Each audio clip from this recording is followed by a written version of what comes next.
Hal ini diutarakan oleh Kepala Dinas Lingkungan Hidup dan Kebersihan Kota Palembang, Ahmad Mustain, yang ditemui pada Jumat 22 Maret 2024. Pada momen Ramadan ini, terjadi peningkatan produksi sampah di Kota Palembang di kisaran angka 5 hingga 10%. Dengan peningkatan tersebut, petugas sedikit kewalahan lantaran jumlah armada pengangkut sampah di Palembang belum masuk jumlah ideal.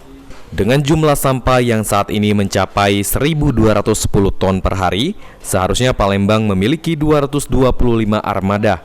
Namun, realitanya hanya ada 146 armada. Menutupi kekurangan armada, saat ini armada pengangkut sampah yang seharusnya difungsikan hanya untuk 1 ritase, justru difungsikan untuk 3 ritase.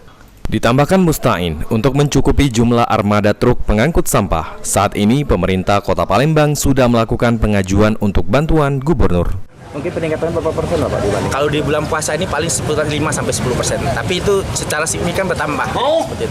Itu sebanding Pak dengan jumlah armada yang kita miliki? Saat ini memang jumlah armada kita tidak dalam posisi ideal. Kalau bicara tentang volume sampah 1.210 ton sehari, maka idealnya memang kita memiliki 225 armada. Karena kan ada beberapa yang jaraknya jauh yang tidak mungkin kita paksakan 2 ritase. Sandi Pratama, PAL TV.